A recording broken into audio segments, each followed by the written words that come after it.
Oh, do you have time for an interview? An elected prosecutor in southern Indiana has refused to sit down with me for weeks to discuss a case she was appointed to investigate. And I think the outcome is completely wrong. Doug Carter retired in January as head of the Indiana State Police. He's talking about the Du Bois County Sheriff Tom Kleinhelter case. Anyone else in Indiana would have been arrested, period. In July 2024, the Indiana State Board of Accounts found Kleinhelter improperly spent nearly $17,000 from his jail commissary from 2019 to 2023. An audit shows he was taking his wife to law enforcement conferences with him, paying for her airfare and registration on the county dime. He spent nearly $8,000 buying Blackstone grills and Visa gift cards for his deputies. The audit said those purchases were not allowed by Indiana law. It's not an account that you can just use with whatever you want. Kleinhelter paid back the full amount the audit identified 1 month before it came out. Then a state police investigation began under Carter's watch. Detective Troy Stanton was the lead investigator. The issue with the Stanton efforts was that there was no documentation done. There wasn't a case report completed. There were only a few cursory interviews that were done. Carter asked Lieutenant Jeff Herron to step in, who was at the time the lead investigator in the Jamie Knoll case in Clark County. Jeff just finished the most complicated one in our history. And I initially asked Jeff, Jeff, hey, look, just peer review this with him. And that didn't seem to be working at all. Carter says he formally appointed Herron and removed Stanton in September 2024. Hi, Troy. This is Travis Breeze with WHAS 11 News. I tried to reach Stanton for his side, and he did not respond. In one of Herron's search warrants, which is a public document, he alleged another $8,700 in improper spending, which Kleinhelter then repaid. He accused the sheriff of lying about getting airline points instead of cash when canceling a flight in an attempt to not reimburse the commissary. He also found Kleinhelter attempted to make his wife a special deputy after all the spending. He was going to do things that were impractical and probably illegal. Kleinhelter has also declined an interview with Focus for this story, but I did speak to him briefly last Monday. Do you feel like there's things you're not allowed to say? Who's not allowing you to say that? He said it was at the advice of his attorney. The sheriff never faced any charges, but Carter is challenging how the case ended. According to emails Focus received from a records request, the special prosecutor, Holly Huddleston of Orange County, had a private meeting with Kleinhelter and his attorney to discuss the closure of the case. She said all the money was returned and Kleinhelter cleared up some inconsistencies in the case. Would it have been common practice for the lead detective in the case to be involved in any meeting of that capacity? Oh my gosh, yeah, the detective that did all the work for sure.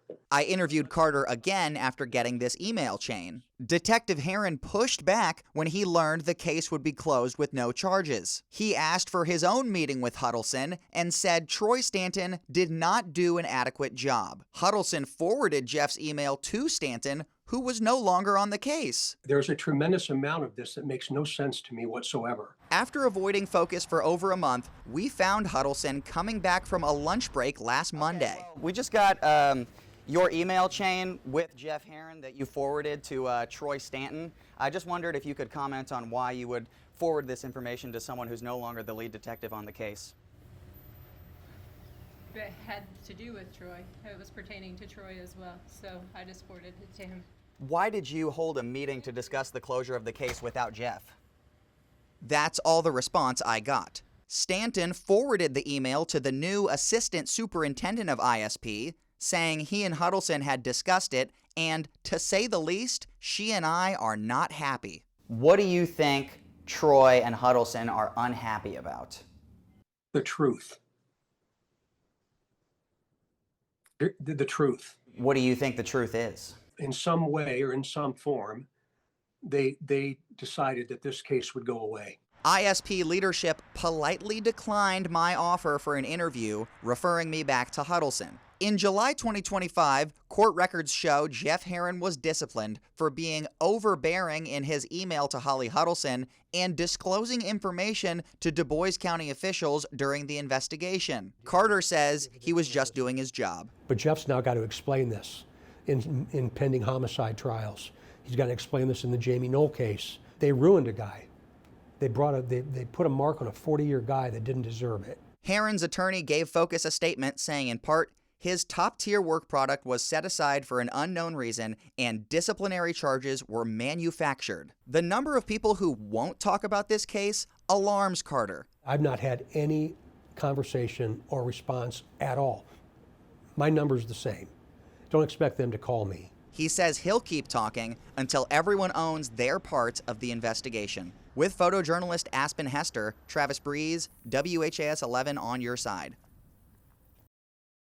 For the first time, we are seeing the embattled sheriff in Jasper, Indiana, in person and face-to-face, answering questions about his spending. We told you about the questionable expenses from the Du Bois County Sheriff, Tom Kleinhelter, investigated by the same detective who handled the Jamie Knoll case in Clark County, Indiana. Kleinhelter has been asked to step down. Focus investigator Travis Breeze and photojournalist Aspen Hester caught up with him leaving a meeting tonight. Sheriff Kleinhelter, are you willing to answer a few questions? You wonder why I don't want to come to these? No, we got to figure out how we're going to protect our kids, okay? I wanted to ask you about the commissary expenses. We got to figure out how we're going to protect our kids. Do you feel that you've been transparent about your use of the commissary? Absolutely. Under a new law, Indiana sheriffs have to provide more information about their commissary expenses.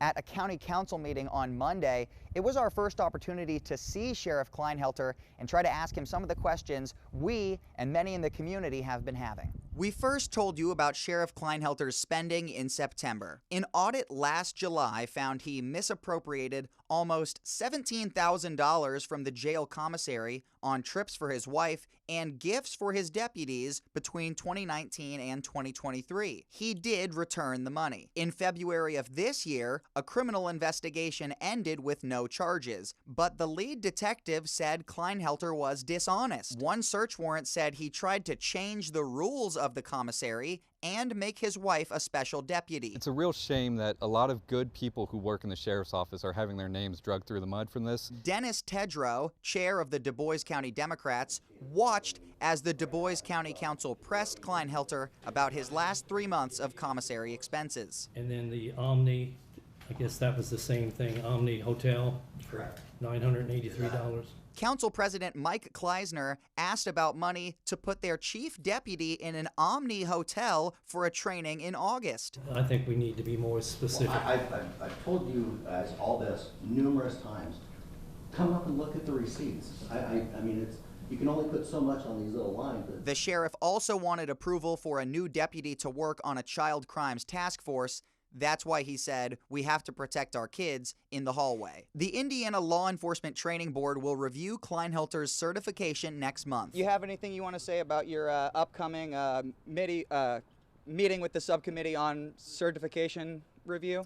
With no answer, he remains the county's top law enforcement official. In Du Bois County, Travis Breeze with photojournalist Aspen Hester, WHAS 11 on your side. We did ask a county council member if she considered Kleinhelter's past spending when questioning him on the most recent commissary spending.